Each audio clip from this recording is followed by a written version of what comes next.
You can choose a life of ease and comfort, or you can choose a life of service and adventure. Which one of those, when you're 90 years old, are you going to be more proud of?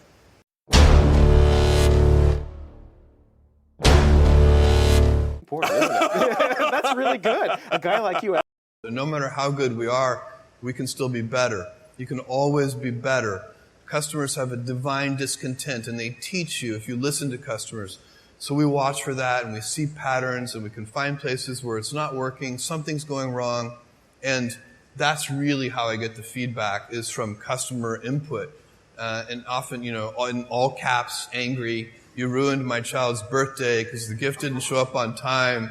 And we take that. And what you really want to do is you take that, it's an anecdote, it's a single example, but you need to find the root cause. What went wrong deep inside the system? How did this happen? Because then you can fix it for everyone so that particular problem will never happen again. You don't just fix the symptom, you have to fix the root cause.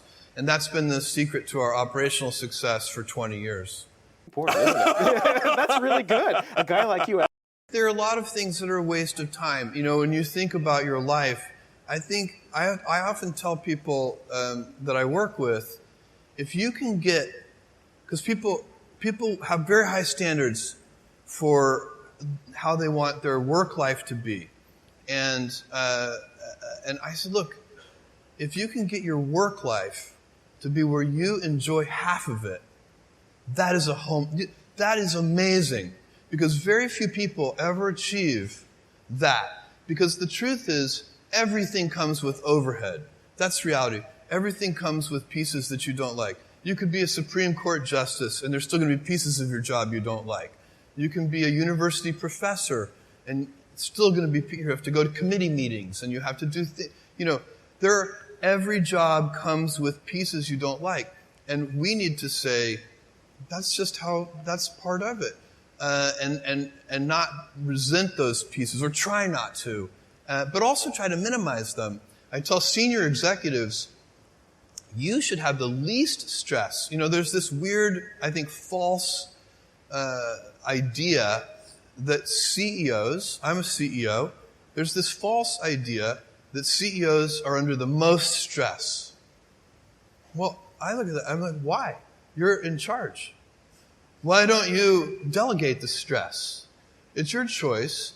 And so you have to figure out how to set up your life in such a way that you can minimize the things. And I find people don't dislike hard work. What people dislike is being out of control. Like, they can't control their life. They can't control their environment. This happens to me when I get overscheduled. I hate being overscheduled. I want some time to be able to think and free myself. We all have the same amount of time in the world. Nobody has more time than anybody else. And when you become a very successful person, one of the things, you start to get overscheduled. You have this event. You had to agree to do this. And maybe last night you were like, why did I agree to do this? I have to go on stage tomorrow. I wish I were really with my family. And, or I hope maybe not this case. Let's say that you like this one. But in general, that kind of thing happens. And so you have to guard your time and try to stay a little bit flexible. So that's, for me, it's not a waste of time, but I like to have some freedom of movement rather than having every minute of every day scheduled. Important, isn't it? That's really good. A guy like you. So a young person starting their career, I think there are probably a lot of things. Some of them are very well known and people have heard them many times. They're still true. One of those is you should always focus on, a young person should find something that they're passionate about to do. And that's not going to surprise anyone. It's a clear thing to do. It's very hard. If you don't love your work, you're never going to be great at it. I think the other thing I would suggest to any young person, even before they start their career, is to really think about their choices. Because I find young people, and I when I was young, I made this mistake too. you can get very fixed on your gifts. So everybody has gifts. You have gifts and you have things that you didn't get gifted. Maybe you're extremely beautiful. Maybe you're extremely good at mathematics. There are a lot of things that you can be given. But those things can confuse you because they're not the things that construct your life. It's your choices that construct your life, not your gifts. You can celebrate your gifts. Be proud of them. Be happy of them. Actually, don't be proud of them.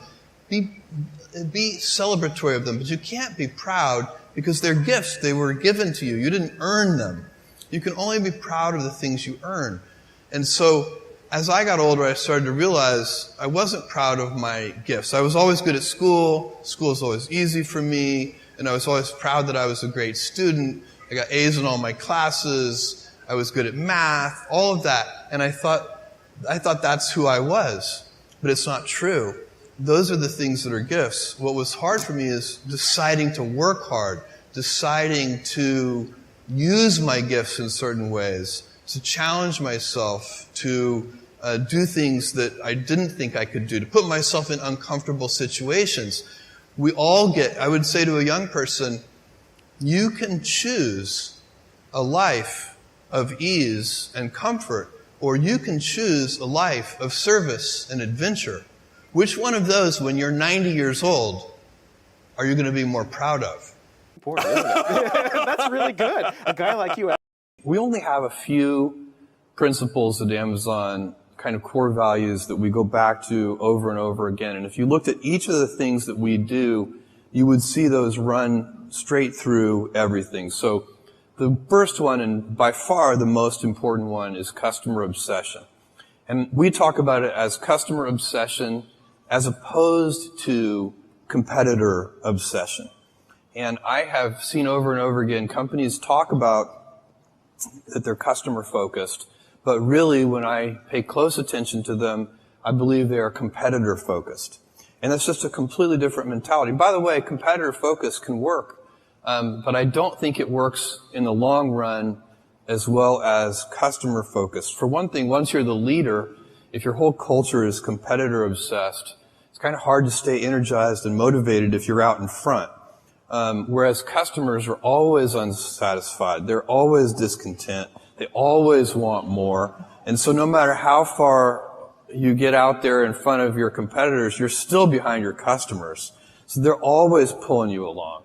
So customer obsession is a deep principle that underlies everything we do. Important, isn't it? That's really good. A guy like you. And so the real question for me is, how do you go about maintaining a day one culture?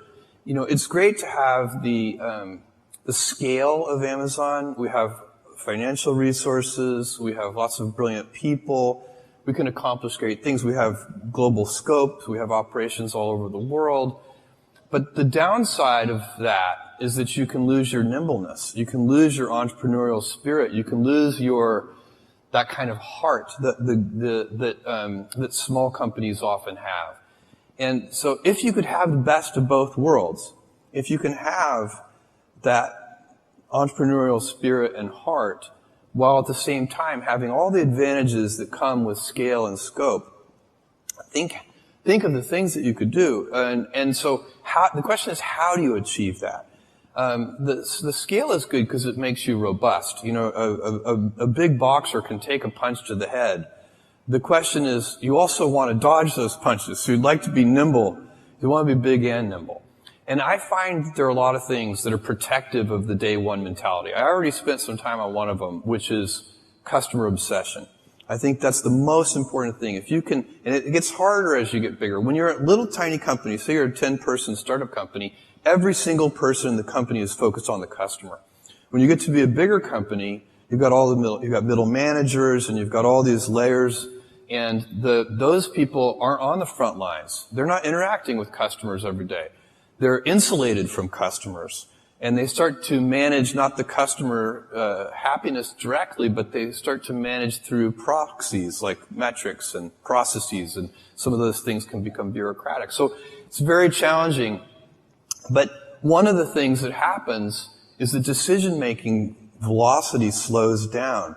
And I think one of the reasons that happens is that people, all, say, junior executives inside the big company start to model all decisions as if they are heavyweight, irreversible, highly consequential decisions. And so even two-way doors, you make a decision, it's the wrong decision, you can just back through the door and try again.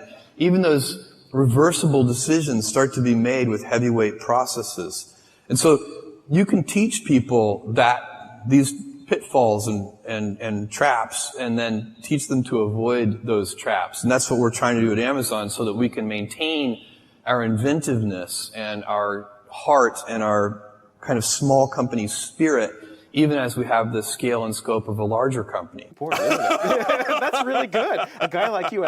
If the stock is up 10% this month, don't feel 10% smarter, because when the stock is down 10% some month, you're going to have to feel 10% dumber, and it's not going to feel as good. And so it's, ownership is, we give most of our compensation, is done in terms of, stock compensation. And part and parcel with ownership is a mentality of long-term thinking. Owners think longer term than renters do.